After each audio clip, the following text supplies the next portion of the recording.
associate's or bachelor's degree programs out there. And whoops, here, do you guys, here, let me scroll down here. Okay, so associate's or bachelor's degrees there, you're looking at a year plus of education, and these are professionals that are called COTAs, COTAs, and also go through a board exam and a licensure process. So this is what a lot of people are concerned about, right? Like, how much do you get paid when you graduate? And this does matter, along with the satisfaction that you get from the work. So the median salary is $88,649. Regionally, numbers will be higher. Some settings pay more than other settings, but that is the average pay for an occupational therapist. An occupational therapy assistant is just under $60,000 a year. So what kind of personality characteristics would make you a good OT? And at the top of the list is really feeling like you want to help other people and that you like working with people. that is a big important thing. Also, what we really value within our profession is this appreciation for diversity, equity, and inclusion. We oftentimes see ourselves as advocates, as occupational therapists. And so really embracing that, understanding that that is a really critical role of your work is important. So the other thing is that we have a pretty optimistic view of people, and we believe that people can change, right? And that we can help enable that change over time. And then there's a lot of flexibility that's called for in our profession, because we're doing complex things with patients and things often don't go as planned, and we want to be ready to get creative. And I think, personally, I think that's what makes the profession so fun and exciting to practice, is every day is going to be different, right? Because you're operating from a perspective that you're saying, I want to know exactly what life is like for this particular person, and you're tailoring your interventions for that lived experience of that person. So we are a compassionate people, we are an empathetic people, and we understand that learning is lifelong in the profession, so you're not going to get bored.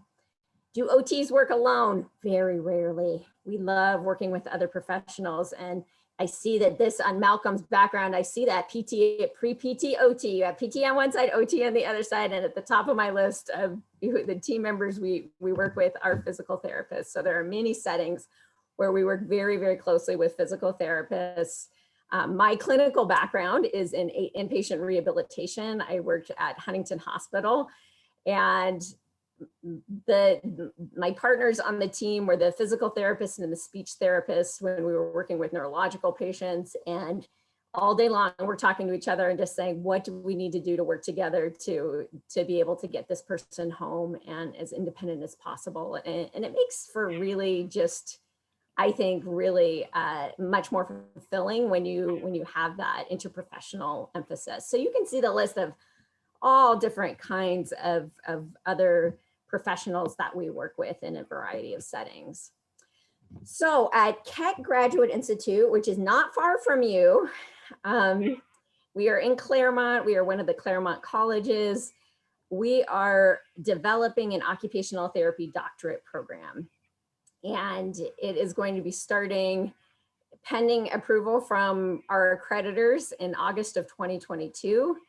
And this is kind of just an overview, kind of big picture, and we'll get down into some of the details here in a minute. But we are going to be preparing scholars and innovators of practice that are ready to help solve some problems in the world.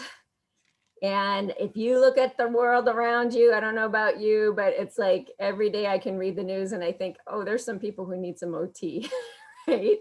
And so we are preparing people to have those, classic clinical excellence and foundational skills in those settings that we're used to seeing OTs in, but we also are going to be educating OTs for the future of practice. So an example of this is something we already have underway at KGI is, I don't know about you, but I've worked with a whole lot of college students that don't lead the most balanced and healthy lives, right? And I could probably jump out and we could do another chat thing and you guys could come up with some ways that life is challenging, right? It's like, oh, I want to be healthy, but I have all these assignments or I need to work, and it can be really challenging. So at KGI, we were able to get a doctoral resident to come for the year, and our resident is providing occupational therapy services to our graduate students at KGI. So she's doing a lot of things like working on stress management, working on time management, working on study strategies with students. And we're hoping that program grows so that, and this is an emerging practice area. There aren't a lot of colleges and universities out there that have OT services for students. But we are embracing that from the beginning in our program at KGI. And the plan is that students in our program will have the potential to do field work with working with college students in the future. So we are going to be training compassionate and ethical practitioners that are ready to be culturally responsive. So we will, across our curriculum, we will be actively integrating diversity, equity, and inclusion, anti-racism in our courses, looking at health equity and occupational justice. This is really, really important. And we're hoping to have a very diverse group of students in our program. So our graduates, they're going to be ready to go out and have a distinguished career in whatever area of OT. And you see there's so many options, right?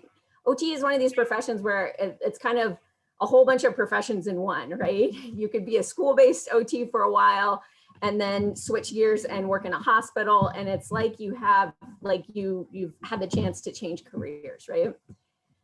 So our mission is, again, we want to meet those real world needs of individuals, communities, and populations.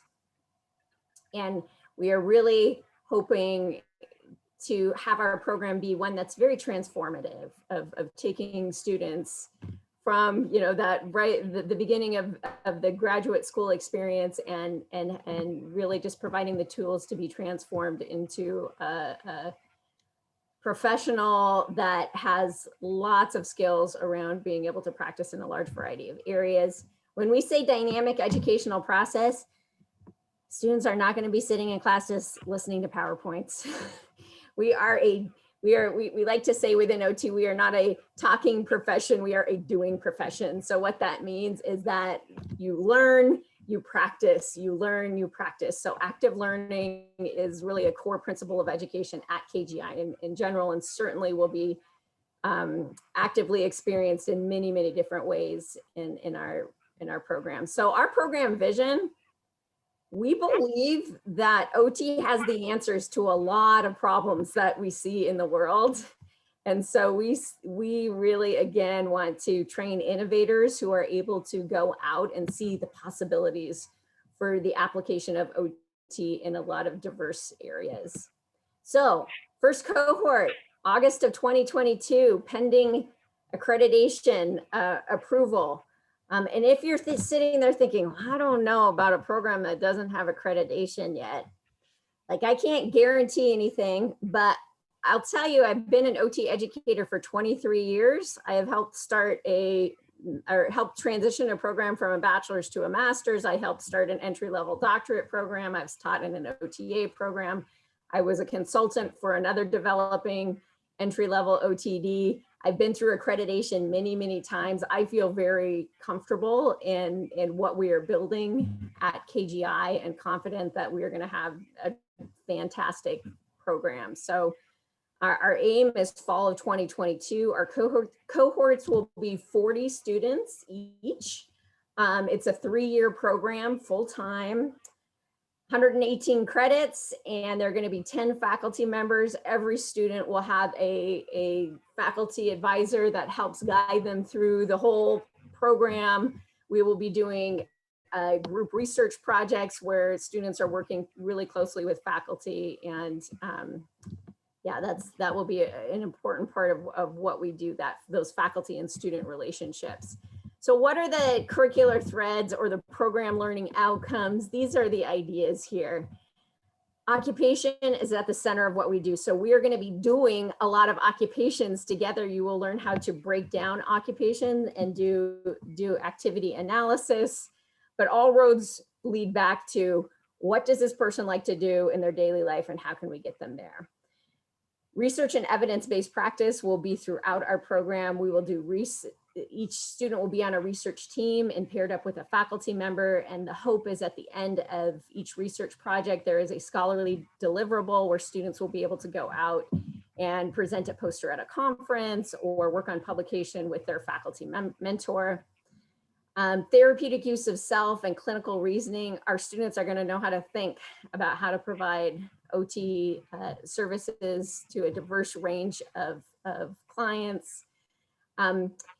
We are going to be emphasizing health, well-being, and wellness across the curriculum. And I'm a firm believer that this is the future of healthcare, where we can help people prevent illness. And our students are going to be ready to be at the forefront of that. I'll talk more about that in a minute. We want to train leaders, innovators, and advocates. So from your first trimester all the way through to the end of the program, we will be emphasizing that in different ways. And then also health equity and occupational justice will be a theme that is carried across our whole program. So we have some key initiatives.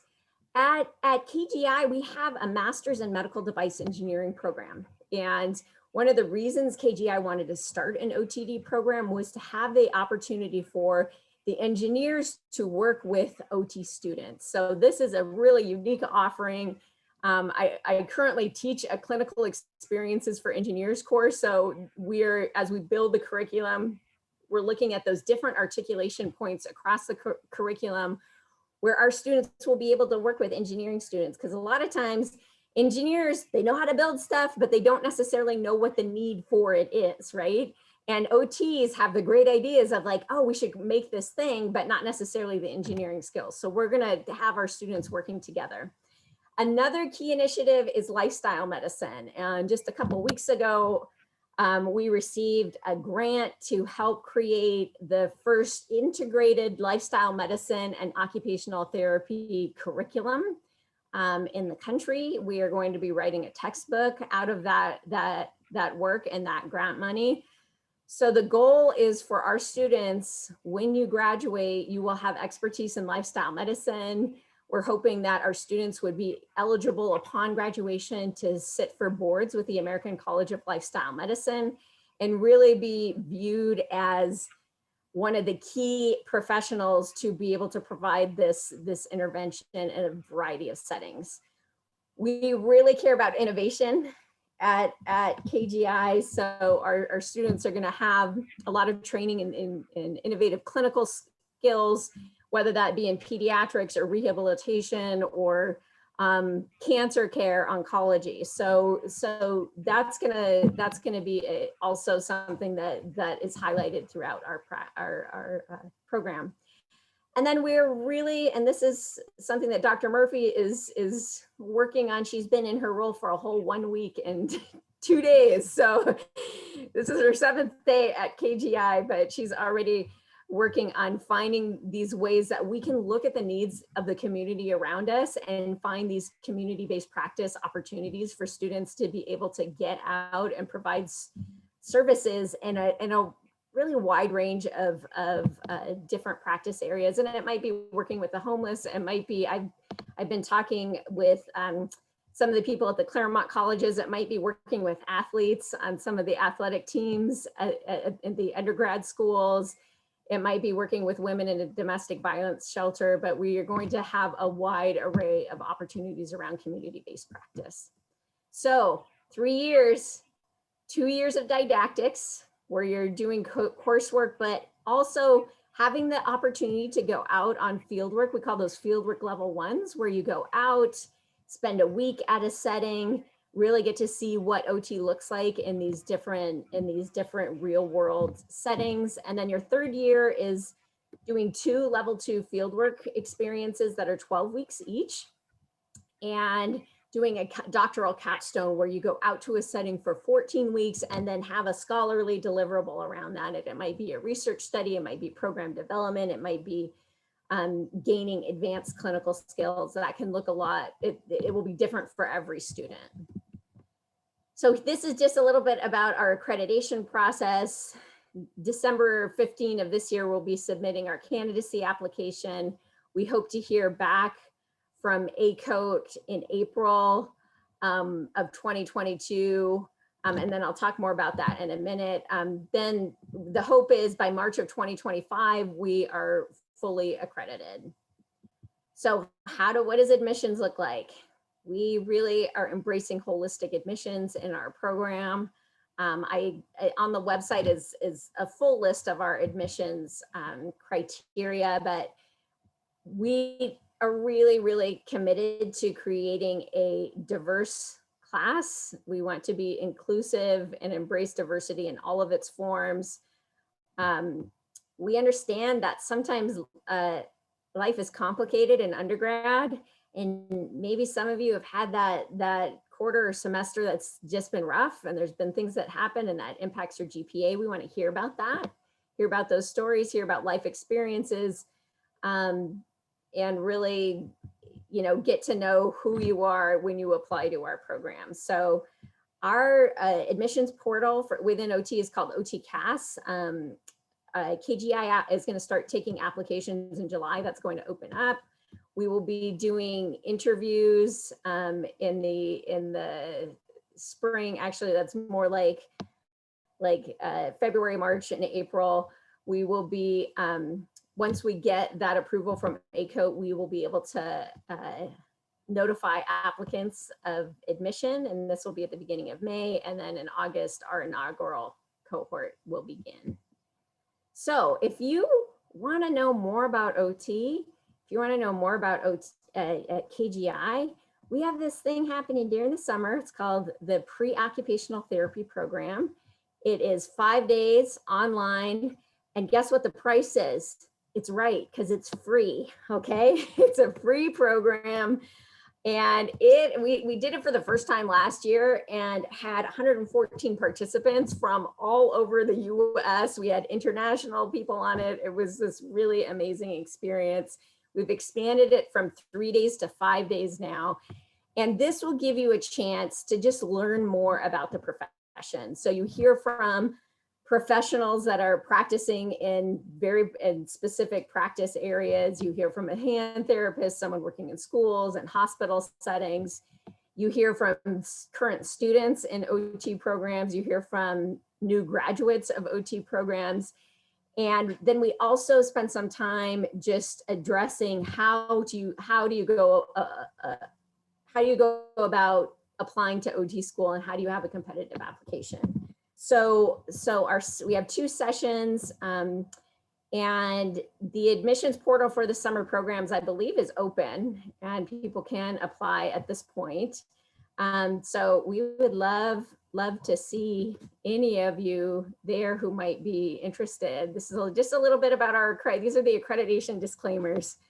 Just so you know, I'm not saying we have this program, but we're waiting until accreditation happens. So that's the big picture. So can I answer any questions for you about anything about our program in particular, or about occupational therapy in general? And please feel free to unmute yourself, or you can put things in the chat.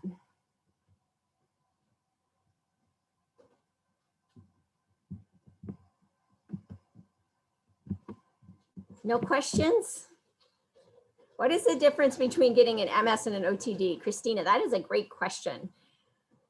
So what we thought was going to happen within OT, and this was in our preliminary change of accreditation standards, is that the whole profession was going to move to entry-level doctorate, and starting in just a few years from now. And there was a lot of pushback within occupational therapy. And one of the reasons is, if we want to have a diverse profession, if we say you have to have a doctorate to be able to enter, that's going to make it harder for a lot of people to enter the profession. And so the vote was to keep both master's and doctorate as entry points into the profession. But I can tell you that eventually the profession will be only entry-level doctorate. It's just a matter of time until that happens. So what the difference is at this point is in that doctoral training, you get more training on leadership, program development, advocacy, those skills to be able to go out and create a professional path for yourself that might not be just working in classic areas. You get more training on how to do research. It's the opportunity also, if you wanted to ever teach someday, you need to have a doctorate to do that. I obviously have a bias in that I think that the doctoral path is the way to go, just because I think innovation is so exciting and important for our profession. And when you have that doctorate, you just have more skills around being able to do that. Other questions? For this, are there, would we require to have an MS before entering, or just because it's an entry level, we're able to apply? Yeah, bachelor's is all you need. Bachelor's is all you need to apply. Yes. Okay, there's a question in the chat. Are there specializations in OT? Jean, that is such a great question. Yes. And you asked that question, I think, oh, next time I will include that on the slides. There are lots of specialty certifications that you can get within OT. And if you are a PEDS person, you can get certified in sensory integration. There's a board certification process within OT for specializing in pediatrics, in geriatrics, and in mental health. And then there's also lots of like sub certifications that you can do. You might get certified in doing a particular type of neurological intervention. If you look at my credentials, I have DIP ACLM after my name, and I am a diplomate of the American College of Lifestyle Medicine. So I am a board certified lifestyle medicine practitioner. That's something that I just completed actually last fall.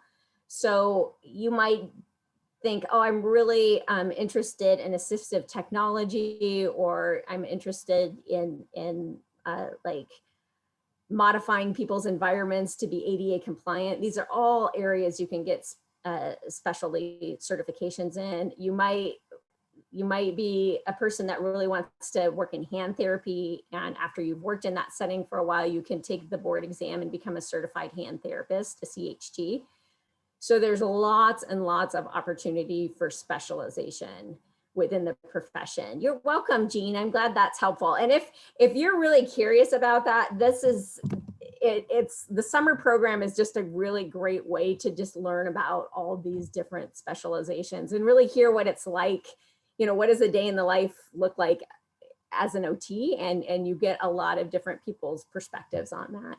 And then in the OT summer program, we do some just like classic lectures. So like, this is what early intervention looks like. And you kind of get a feel of what it would look like if you were in OT school, and what lectures might in classes might look like.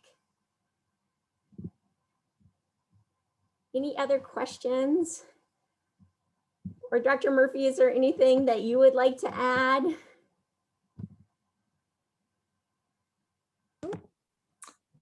I don't think so. I mean, the main thing that I would say kind of about OT is that it really is just a wonderful field to go into.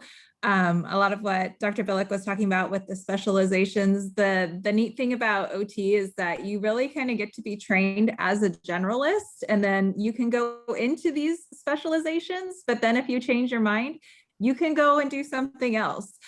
So like she was saying in the beginning, there's always opportunity to grow. If you're a person that likes to be challenged and you know, every day is a new challenge, but it's a good challenge. It's a challenge to get out there and to, you know, allow people to live their best lives and to be a part of that, and to be a part of that in someone's life. It's just really amazing to be able to work in this profession. So I personally think it's a wonderful path to go on. There's so many wonderful things that we've done, and there's so many wonderful opportunities that are coming down the pipeline now with just these new innovations and these emerging areas that we're starting to see. So I think you guys picked a great path, and hopefully we'll see some of you guys at the Pre-Institute this summer. Do you want to share what your professional, what areas you've worked in as Sure. as an OT? Yeah, so I'm a pediatric specialist. I have worked all kinds of different pediatrics, but my primary area has been working in school-based practice. And so in school-based practice, I worked as part of essentially the special education team. And so I've worked in large school districts. I've worked in small charter schools. I've worked in non-public agencies. So there's been a big variety of different settings. And essentially what we do is we go in and we help children that need assistance with accessing their education, need assistance with being able to participate in their school environment. So this could be anything from being able to hold their pencil, being able to write, being able to manage their scissors. It could be being able to sit in a classroom and attend to the teacher or follow directions or access the playground. So we get to go in and solve those challenges. I've also worked in early intervention. So that's working with your little ones that are 0 to 5. And usually that's more going into the home. Sometimes they may come into an outpatient clinic. And with that, a lot of times you're working on some of those developmental milestones, so a little bit more kind of gross motor activity so that they can participate in things like play, or they can sit up in their high chair so that they can then eat. It could be working it is working a lot with the families in pediatrics. So you usually don't just have your kiddo, you have the whole family that you're working with as a team. So those have been kind of my primary areas. I've done a little bit in outpatient. I've actually been trained in working with horses. So that's kind of a specialty area. So that's called hippotherapy. And that's when you utilize the horse as a treatment modality, and you essentially treat the child while they are riding horseback. And so I have done that as well. I've done a little bit of mental health working with pediatrics. So going in and teaching mindfulness activities to kiddos and teaching yoga and helping them with being able to manage their emotions and their self-regulation, and just being able to focus and, you know, get through this last year has been really tough. And so I've done some community-based stuff with kiddos too, just helping them kind of take everything in that's been going on and learning how to express themselves and to have that confidence and have that self-esteem to really keep going in the situation that's been really tough for a lot of kiddos. So that's my kind of background. I know I'm kind of all over the place, but that's a little bit about what I've done. And so you can see there's a lot of different things that you can do. And so it's really exciting because there's always a different challenge out there to solve. There's always, you know, something else that you can do or something else that you can explore. Thank you so much. Yes. Yeah. And it's always a fun question to ask an OT, like, so what's your professional path? Because we're all a little bit different, right? So Christina had asked the question about cost of tuition. We don't have that totally determined yet. We are a private institution. So it's not like it's low budget education, but we will be providing really high touch, high quality experiences. We should have our tuition posted up on the website by late May or early June. That's when those determinations are going to be made. So I'm seeing we have just a couple minutes left. I'm wondering if there are any other questions.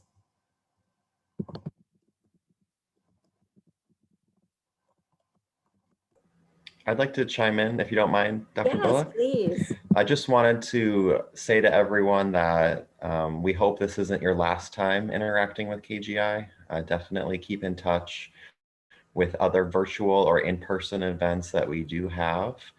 And the admissions team and outreach team, we're all here to help you one-on-one. Also, if you have specific questions, we'll put our email in the chat. And we'll definitely keep in touch with you all after this meeting. So thanks for having us.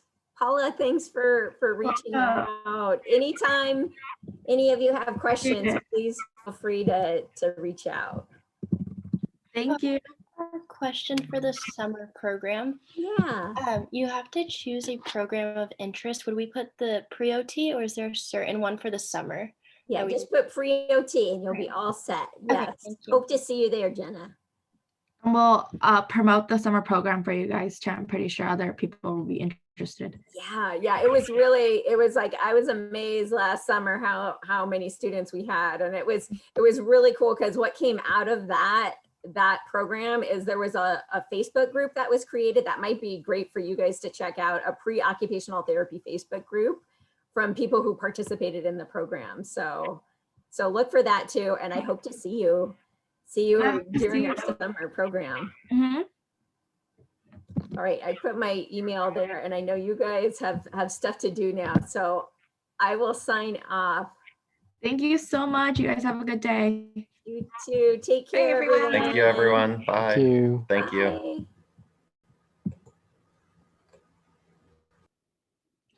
Okay, so we just have a couple club announcement and we have another Kahoot and winners will get a prize.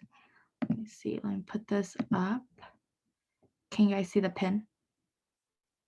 Yes. All right, so the first announcement while you guys log on is we have a fundraiser this week at 0x all day. If you guys send us your receipt, you guys will get club points and those will go towards any merch we have, hats, sweaters, or t-shirts, depending on what amount of club points that you guys raise. What else? Next. So that's this Thursday for the 0x fundraiser. All the information is posted on our Instagram and we send an email and it's on our GroupMe.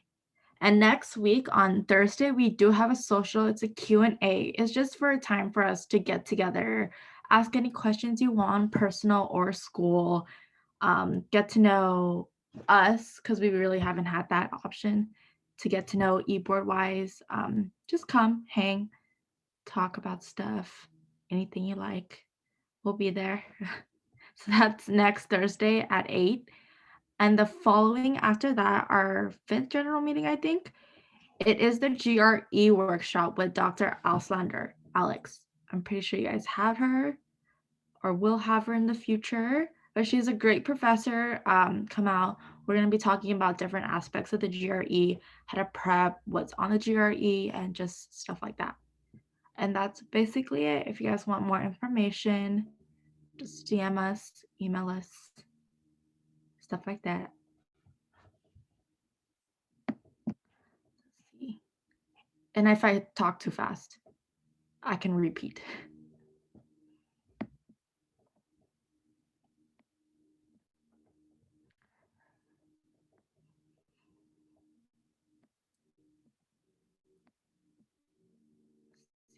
I think I can play music.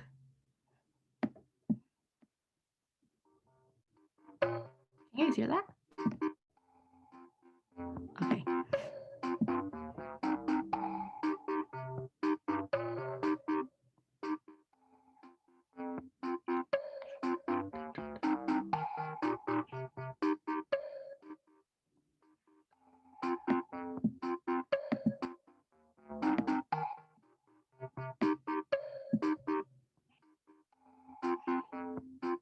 Okay, we'll start in 1 minute.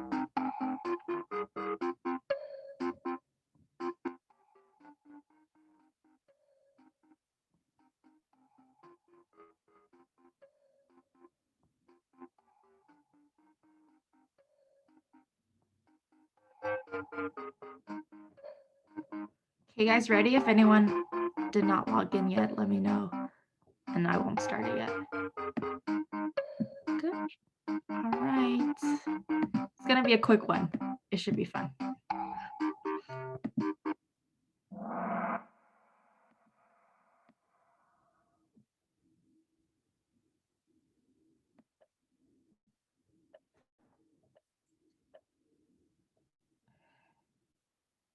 Name that building.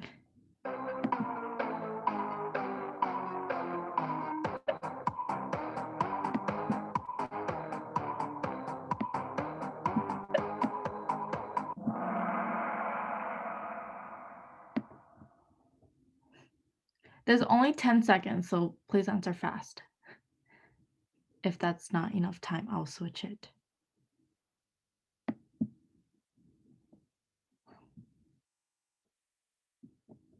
And it's only 10 seconds because we're short on time.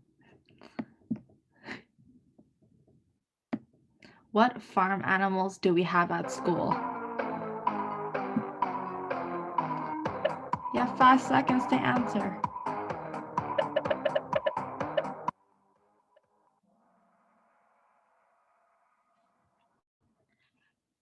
Nice, nice. Nice, let's get it. Okay, next question.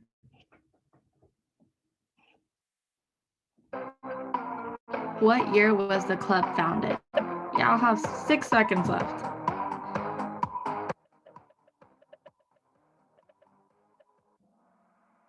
Ooh. Trick one. There's all the years were close together. Next.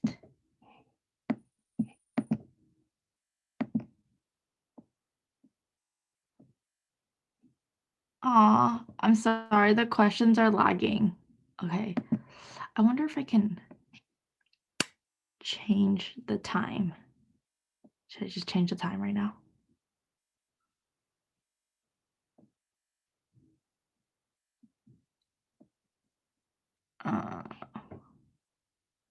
I think it'd be, okay, it's okay.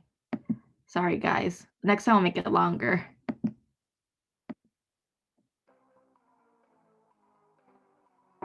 What is number 3? Spine, cornocord process, acronym, or glenoid cavity?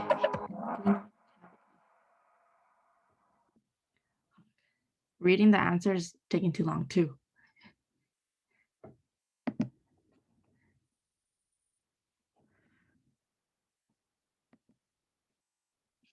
I'll try to read it faster. Which of the following allows gas exchange in the lungs? Did I see that? There's trachea, lung, bronchi, and alveoli. Alveoli.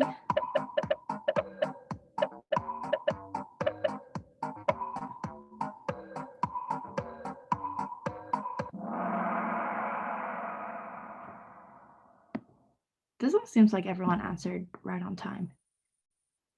It's weird. Okay. Let's go, let's go. What is this bone called? We got the ulna, the humerus, the bicep, and the femur.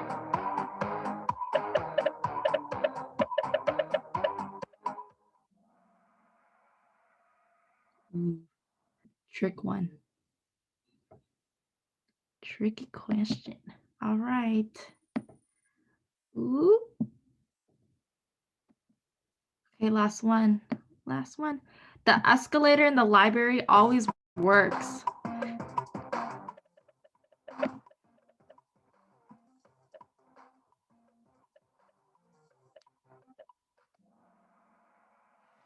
Yes, it never works, ever. You always have to take the stairs. Okay, I think that was our last question. I'm sorry that it was lagging. I'll make it longer next time.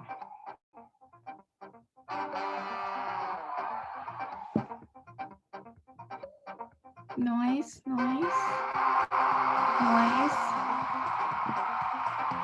Congrats, everybody. Or, sorry it lagged. We'll make sure it won't happen next time. But that's it. Ooh, just right on time. If you guys have any questions, you guys can stay behind. If you guys, for the first, second, and third place winner, just hit us up and then we can talk further about what you guys want as a prize. Someone said, as a library employee, I can confirm that it never works.